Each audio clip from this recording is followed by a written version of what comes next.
that some of you didn't solve the tutorial 1 questions. The answer is already unloaded, but make sure that you first attempt it before you see the answer keys. Okay, so we are moving on to tutorial number 2. Those who just came in, if you haven't solved all, attempt the old question number 1s and tutorial 1s, make sure you do it before you look into the answer. Because you will probably think you have failed it with tutorial 2. When you see the answer, it's quite trivial. But looking into that path is not easy. That's what you need to actually train yourself, right? So let's look at the question number 2. This is current mirror. Draw the current mirror circuit shown below. VDD is 1.8. Aspect ratio 1 and 2 are the same. Threshold, K, and all the parameters are given. And find the value of Rref in each circuit that the output current is 10 microamps. Now it looks very trivial, and however, there's one thing that's different from what we learned from the lecture. Can anyone tell me what's the difference? Body effect. Yes. What do you mean by body effect? Except you. It looks like you already know. Can you tell me what's the difference between what we learned from the lecture versus this one?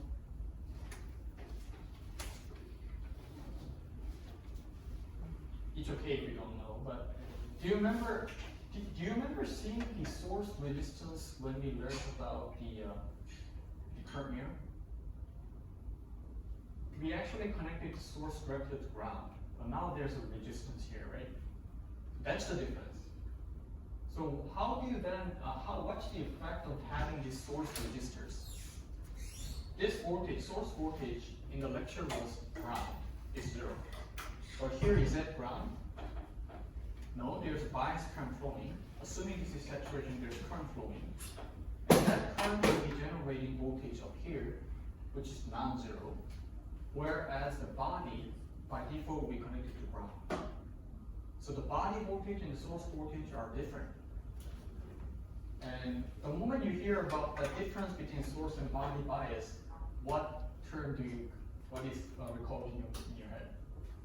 That's where the body effect is happening. And how does the body effect, let's go back to the basics before we attempt this question, right? How does that affect, right? In other words, how do you turn on this M2? In a layman's term, how do you turn on this M2, which is NMOS? You need to apply sufficient positive voltage to the gate such that electrons are collected underneath the gate. And that positive voltage with respect to source is what we need to have, right? And if you have the body bias relative to source even more negative, does the threshold go up or down? In other words, is it more difficult to turn on, or is it less difficult to turn on if the body bias is lower than that of the source? I'm doing this conceptual exercise over and over again because it's very important to understand it. Equations you can just write in your cheat sheet, you can apply it immediately, but understanding the concept is important. My question is, again I repeat, let's say the body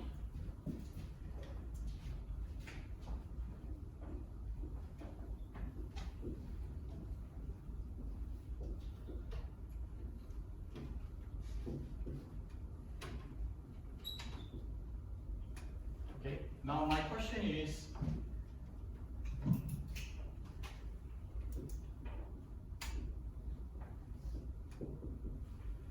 which one will be greater, BTH1 or BTH2? Okay, I think this is not clear enough. We have to connect the source to ground. Yes? 2. And that's true. And why do you think that's the case? Can you explain in layman's term? I remember from lectures like when VPS is lower than 0, then the SP junction is reverse biased, which means that the threshold voltage is correct. Right. So the potential barrier level difference becomes greater, it means that it takes more effort to bring this down so that current can flow within, right? But if it is difficult to understand, just keep that in mind. Okay, we need to have some difference, voltage difference, positive voltage difference between the gate and the body to have, or source, to turn on this transistor. But when you have negative voltage applied here, it becomes greater difference. So the gap, you need to reduce the gap, which is becoming more tough. That's why actually the threshold voltage of 2 will be greater. Okay, that is the body effect. If you just summarize it, let's say the source to gate voltage is there. That's the threshold voltage that you use to turn on the transistor. If the voltage of the body is lower than that of the source in MOS, the threshold voltage increases. It's the opposite. If you have a positive voltage applied to the body, then it becomes easier for you to turn on the transistor, which means the threshold voltage will drop, drop. In this case, with this in mind, let's think about it. The source voltage is a positive value because there's current flowing, there's positive voltage value over here. Let's say around 0.2 volt, just I'm picking random voltage here. Body is ground, source is 0.2 volt. So if you look at from source point of view, body is negative. Does that mean the threshold voltage increase or decrease? Increase, because we just saw that here. If the body is relatively negative than the source, it becomes tougher to turn on the transistor. So the voltage here, the threshold voltage will increase, right? That's the only difference between what we learned in the lecture versus these current mirrors with the source degeneration transistors, resistors here, right? The rest of that will be easier for you to solve it. And I told you, I just gave you here, ignore channel length modulation, and for most of the hand calculation induced, I'll probably give you to make your life easier to ignore the channel length modulation or even body effect if in some cases. But in this case, I didn't mention to ignore the body effect, and that's the key. The body effect exists. Knowing that from this schematic is the key information I want you to extract. Okay, with that in mind, let's take a look at it. Both transistors are subject to body effect. That means the source voltage over here will be the current, drain current in DC multiplied by 10 kilo ohms.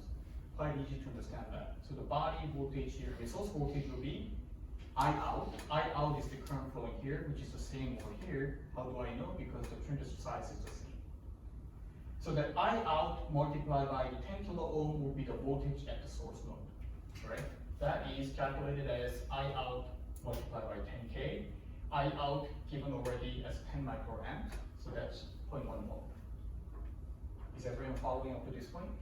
All right, so this one is 0.1 volt. That seems not a great difference, but actually that is enough to tweak the threshold voltage. So now the threshold voltage with the body effect affecting will be, I'm just pulling up, I already have my own cheat sheet. I refer to my lecture note, and it becomes a threshold voltage of 0.53 volt. So there's 30 millivolt increase in the threshold. The 30 millivolt itself is not as important than understanding having the negative body with respect to the source will increase the threshold voltage. And here we go, it is actually increased. All right? So in this case, the overdrive voltage from the drain current equation will be, just you plug in all the information. And where do I get this equation from? As I always say, when it turns out to the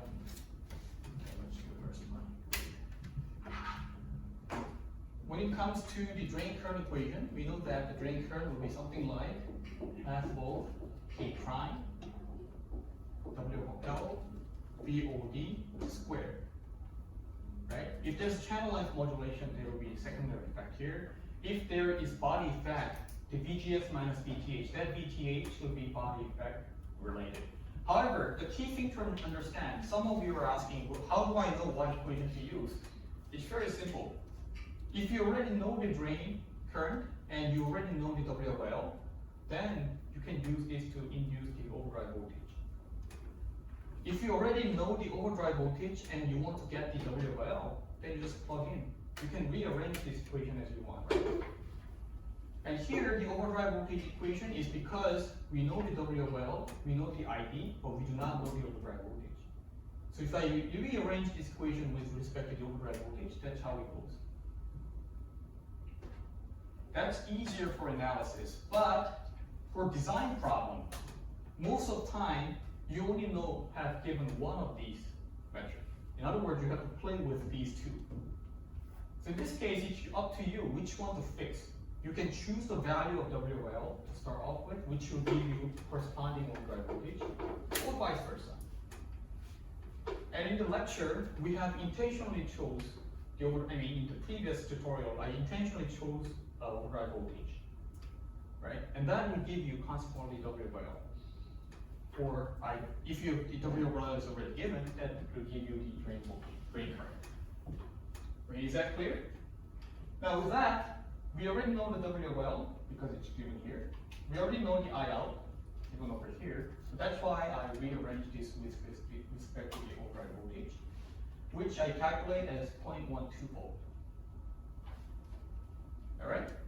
Is everyone following up to this one? Very good. Why do I calculate? Yes. Just to confirm, we will only identify the body effect only through small signal model. That's right. Yeah. Now, my question here, before we move on, why do we need to calculate overdrive voltage of transistor 2 or transistor 1?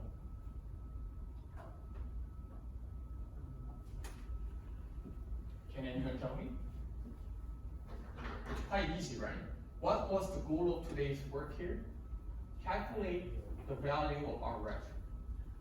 And how do I know the RF value? With the given ID, the drain current. This voltage minus this voltage over RF should be 10 microamp. And how do I know this value?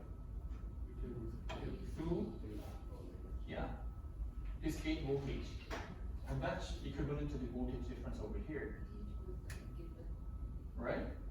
And we already calculated this voltage, which is 0.1. So if you just know this voltage difference, we can stack these two voltages to calculate this voltage, which VDD minus this voltage over RF should be 10 micron. That will reduce the RF. Are we getting it? Again, this is a classic example. If you look at my explanation, if you listen to my explanation, it becomes quite trivial. But if you haven't tried this before, getting to that point is actually what we need to train and exercise. Right? So this is why I actually emphasize try this question before you come in. Anyways, so once that is known, it's quite straightforward. So the RF will be VDD minus this voltage, which is the override, VGS1. And VGS1 is coming from the VTH, V override. So VGS minus VTH is the override voltage. So that means VGS will be override voltage plus the threshold voltage. And here, VS was 0.1 volt. So therefore, VDD minus, with the parenthesis,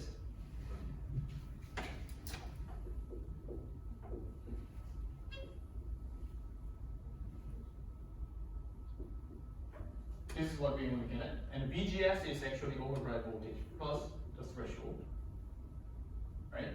So that's why we get this value. VDD minus VTH minus V override minus VS. Minus VS would be minus 0.1. How do I know? That we just calculated. Override voltage we just calculated. Threshold voltage we just calculated with the body effect. Everything put together it will be 0.105 kilo ohms. In your hand calculation, knowing that there's body effect, if you already have it, and you can see that the voltage difference is not that different.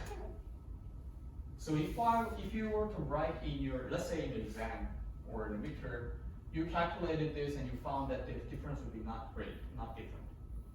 Then you just write here, and then since the difference is not that different, you just use as VTH. That would be acceptable. But just skipping that step and just use VTH right away will mislead because there is body effect.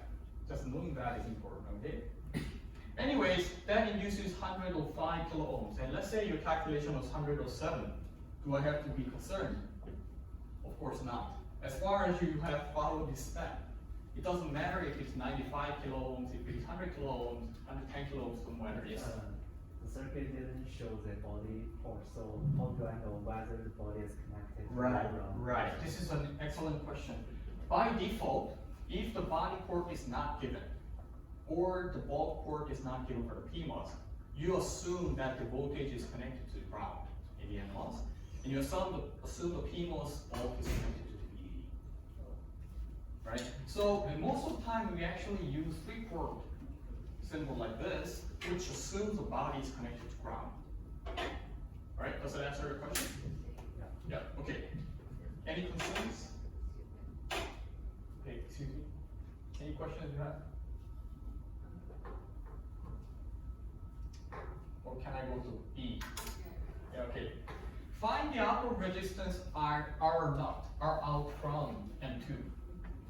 Okay, what we know about, yes? Can I ask a question about Yep. the previous slide? Yeah. I'm just wondering about the sign inside the square root. Because in the literature notes, it's Which one? Oh, this one. Yeah, the one before, the one the after the angle, inside the square root. You mean this one? No, one. Yeah, this one, the sign. Oh, if it is minus BSB or BBS, just take a look at if it is BSB or BBS. That's what we need to know. Minus Yeah. BBS, Yeah. Yes. If they never say to like to not like if they never say like ignore one effect, right? How do you know like when to use the first effect? This is an excellent question as well. So if there's nothing mentioned, which let's say you are now in Apple designing a chip. Can I ignore? You're not going to laugh at you because you will likely, if you're going to stay in this field, you will be like one of my students recently went to California for he's starting her career there. Anyways, if you have no knowledge or no condition given, of course you cannot ignore. But let's say you're using some old process node, 0.18 or 0.35, or like this, with a relatively long length, probably you can ignore the channel length modulation because the curve will be flatter. But if you're using, let's say, 14 nanometers or 5 nanometer process, the curve will look like this, then you cannot ignore the channel length modulation. But if you're asking about the exam or the midterm quiz, it'll likely be given to you if you can ignore it. If it doesn't mention anything, by default you don't ignore. But if it is mentioned as ignore the body effect, then you don't have to worry about it, just ignore it. Yeah, but what if they never mention about the ignore? If it is not mentioned, then it's safe to assume that you shouldn't ignore it. Yeah. Alright? Find the output resistance R out. How do I know that? I also steal this from my cheat sheet, from my lecture notes. 1 plus eta GMRS, which is the R out.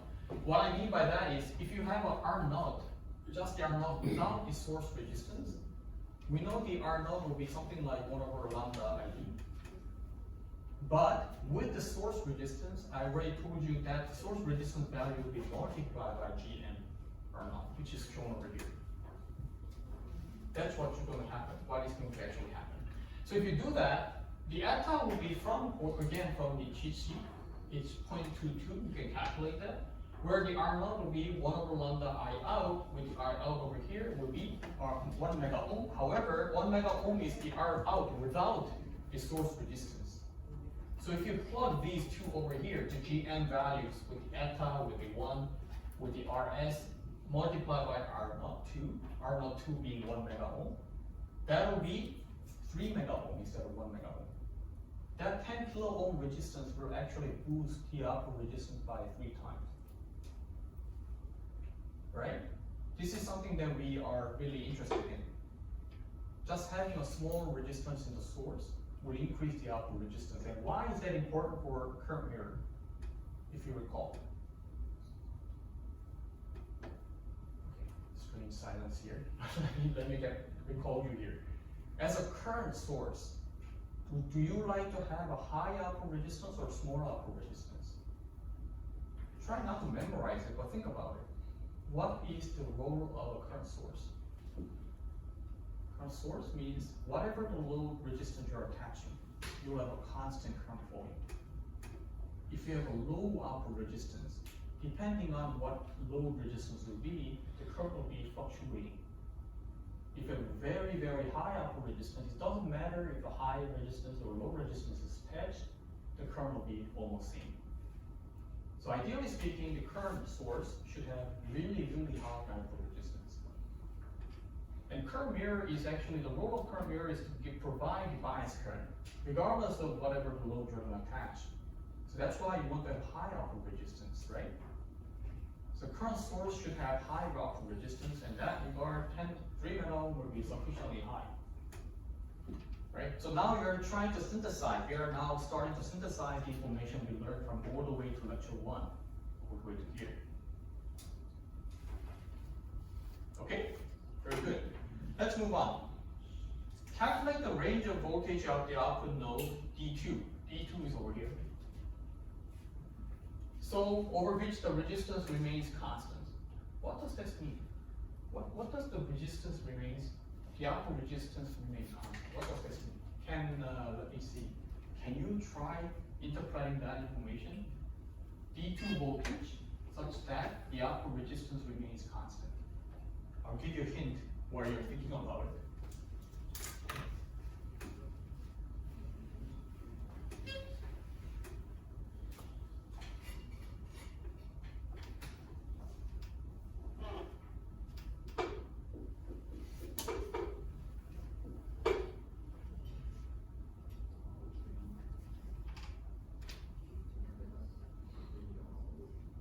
With this graph, can you think about what I mean? VDS here. This is VDS, right? Look at the graph. The output resistance means slope here. When by inspecting this graph, when does this slope start changing? At some point over here. And what is that point? From saturation to triode. That's right. So I'm trying to ask, when does this voltage depart the overdrive voltage below? In other words, when does this transistor become from saturation to triode or to resistive region?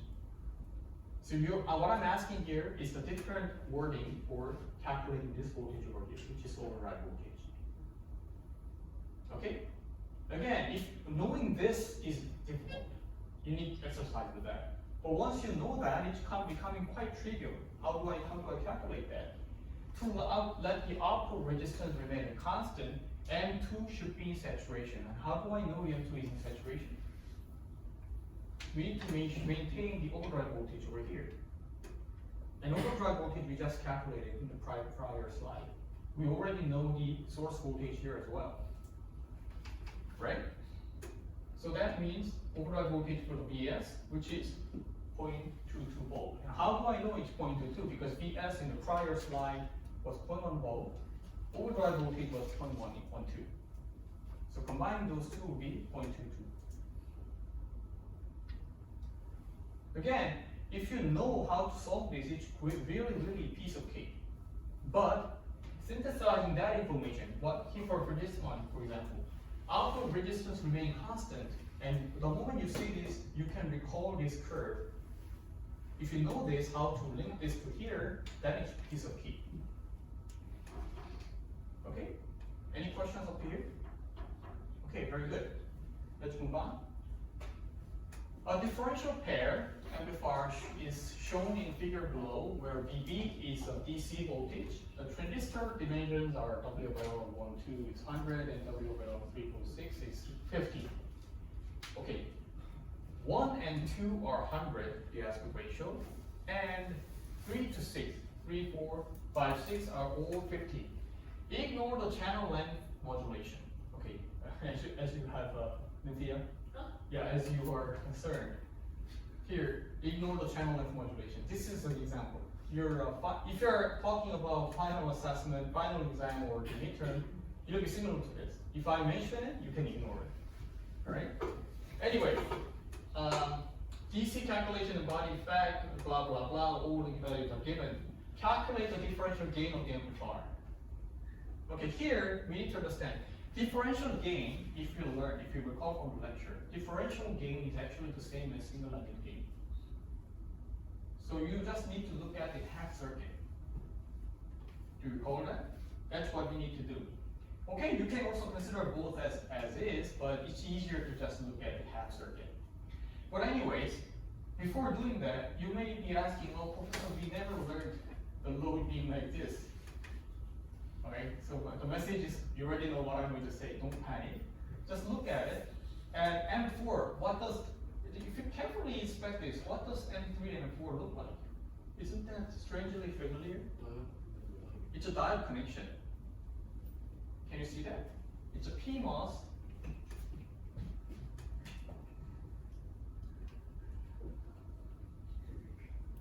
PMOS connected like this, or NMOS connected like this.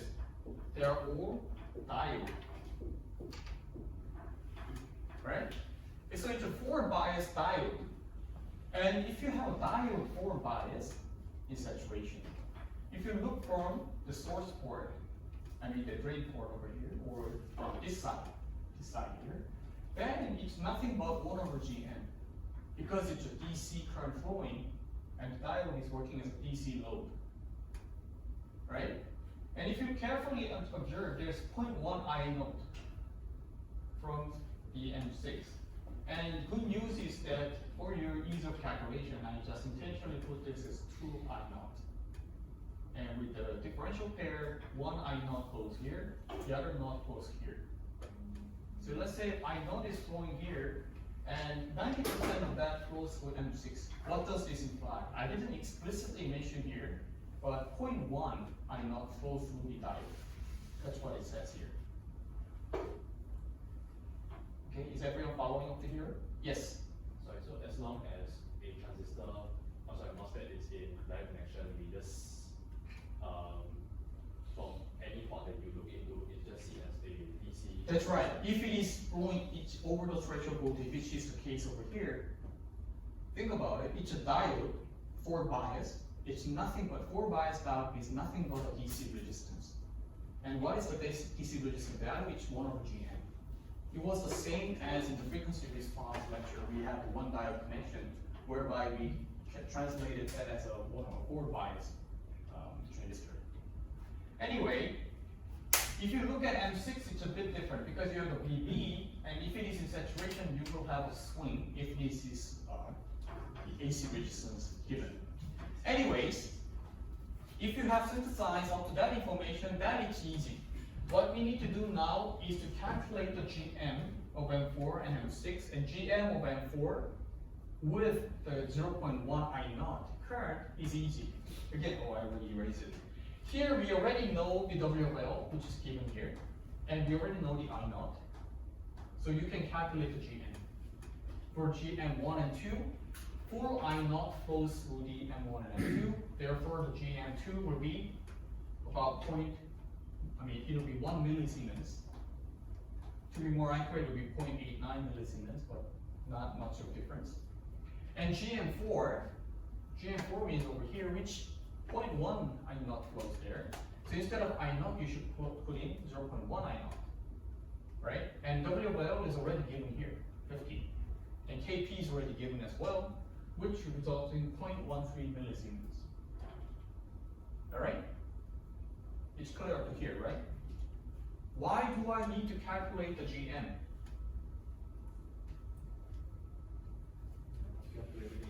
That's right. How do I calculate the gain, by the way? How do I know the gain of this differential pair? Its signal comes from the M1 and M2, and then goes out to the drain of M2. So the gain will be Gm of 2, or Gm of 1, multiplied by R02 in parallel with R06 in parallel with the diode connection. And this implies we already know it's roughly large resistance with very small resistance. Probably this will dominate the upper resistance. Can you see that? Even before we start calculating, we already know this. So let's check if that's the case. So in order to calculate the R0, how do I calculate R0? 1 over lambda ID. Right? That's how we're going to calculate. Anyways, R node 2 will be 1 over lambda of I naught, which is 200 kilo ohms. R6 over here, R node 6 is 1 over 0.9 I naught. How do I know it's 0.9? It's written there, 0.9, which is 111 kilo ohms. What about here, through M14? I said that's nothing but 1 over GM4. And that's where the GM4 kicks in here. 0.13 millisiemens. 1 over this. That'll be the value, which is resulting in 7.7 kilo ohms. Just give me a second. So if you have a parallel resistance, so here, GM4 in parallel with R06 in parallel with R02, I calculate that is around 7 kilo ohms, which is approximately the same as 7.7 kilo ohms.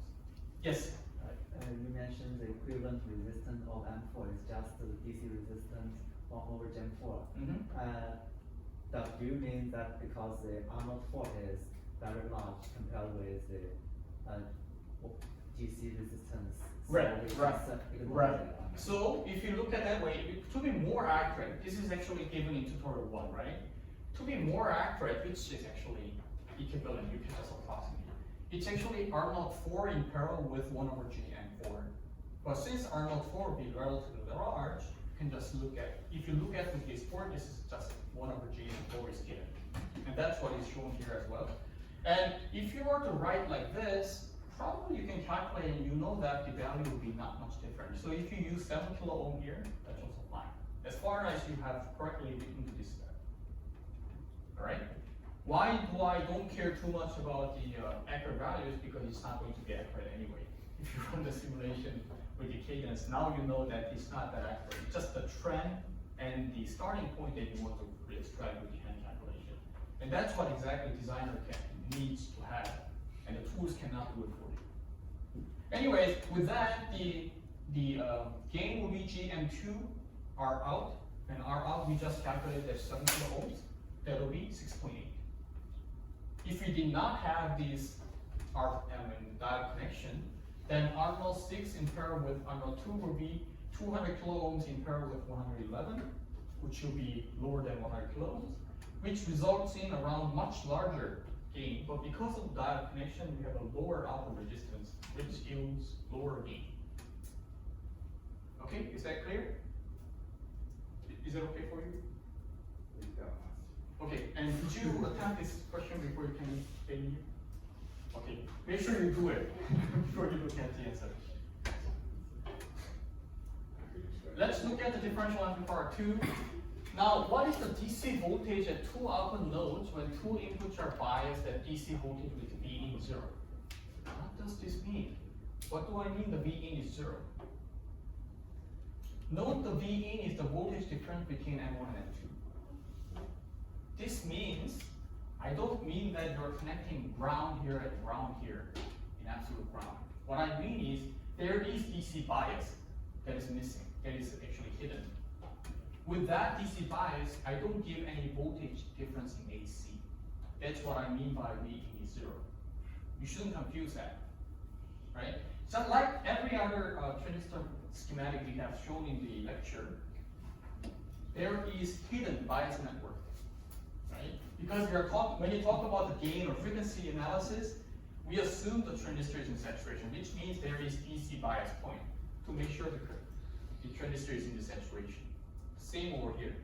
Now, what I'm trying to get here is what is the DC voltage at the output nodes over here and here. That's what I want to figure it out. So how do I approach this? It's quite easy.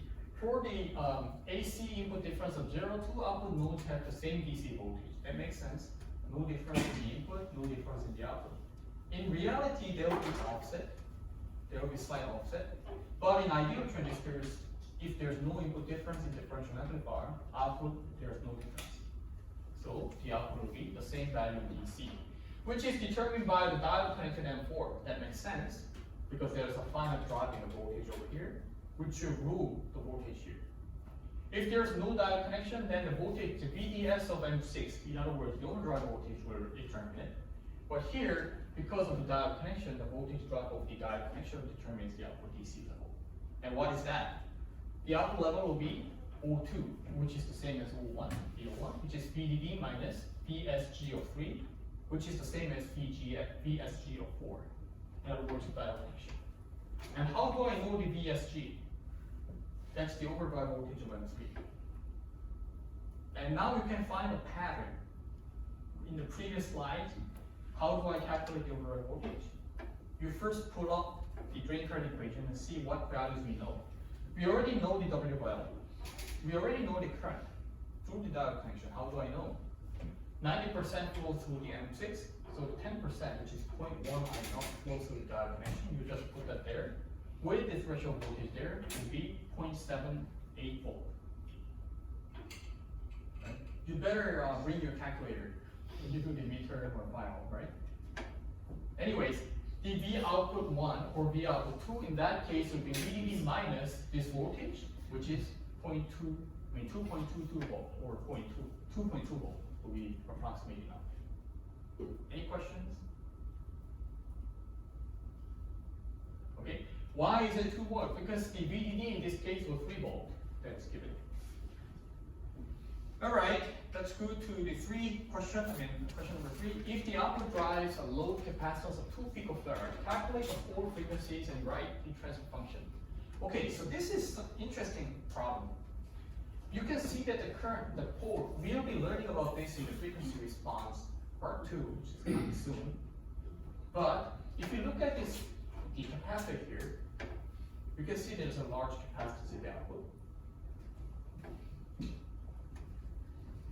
Since we are analyzing the half circuit, it will be neat if you can actually split that capacitance.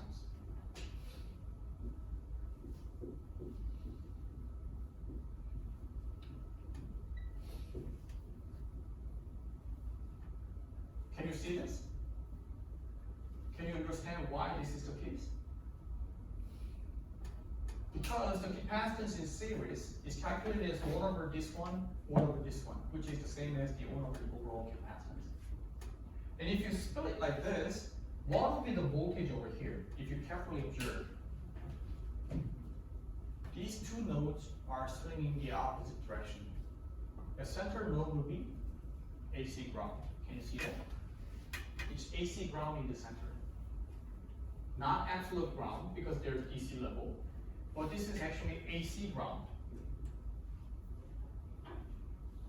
AC ground. In other words, you can actually split this into 2 circuits with 2 dedicated AC grounded, 2 half circuit, with a load of 2 CL instead of 1 CL. It looks like the next lecture is coming soon. But anyway, here I told you to ignore the parasitic capacitances, so you don't have to worry about this GS, GB, SD, whatever it is. You can just ignore it because this 2CL will be the dominant capacitance. So how do I know? You have to calculate the voltage and the resistance here multiplied by the 2CL. That will be the pole frequency. Do I have to worry about the Miller cap? If there is an input resistance from the source, yes, you do have to calculate the Miller cap as well. But since there's no Miller cap, there's no source resistance, there's no Miller cap.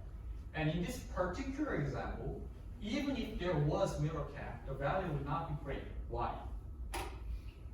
What is the gain?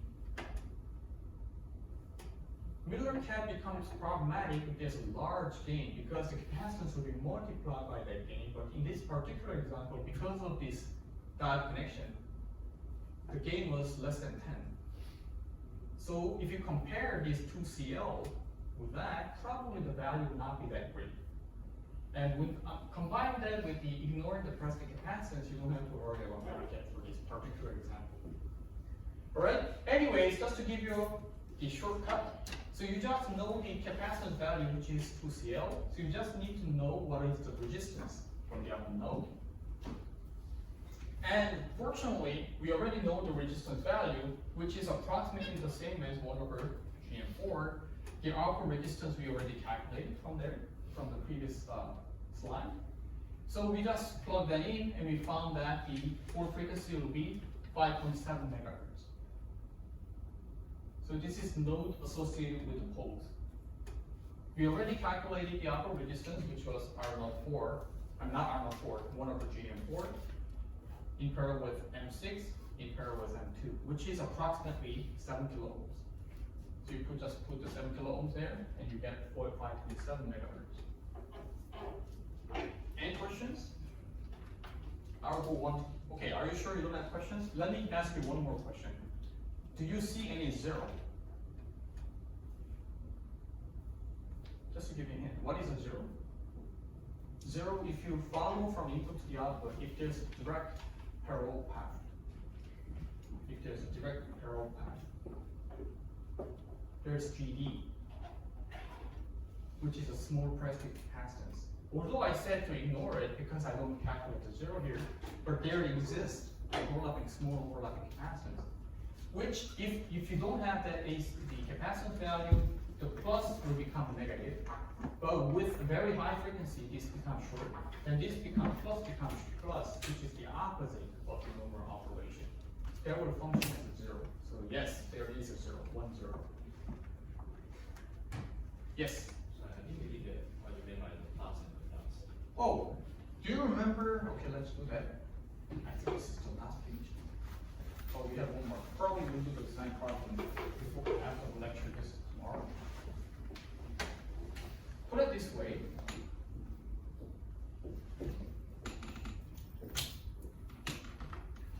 What is the source of zero? Zero is when you have from signal from input to the output, there's a parallel path along with the signal path, which is this one. What is the meaning of this zero? Is that normally you have this phase input, the output will be the opposite phase. But at very high frequency, this zero path will be short. If there's a short, positive phase becomes positive phase, which is the opposite of the normal operation. That causes instability. This is zero. Right? So when you are trying to find whether there's a path of zero or not, just try to find out signal path is here. Is there any parallel path of capacitance, series capacitance? There it is. All right. Yes, I think if you were to apply Miller's theorem, it will become 4 of that. Sorry. We apply Miller's theorem because I think. Yeah. Miller's theorem is to show what is the equivalent capacitor. So I think you should refer to my lecture video once again. But it doesn't eliminate the physical capacitance that exists. So at high frequency, this zero kicks in.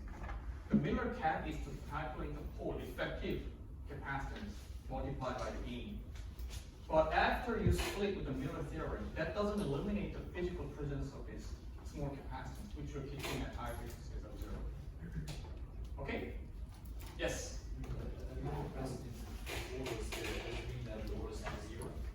There is Miller cap caused by this overlapping capacitance, which is 1 plus A of this gain of this amplifier multiplied by this capacitance, which would be effectively shunt capacitance shown here, right?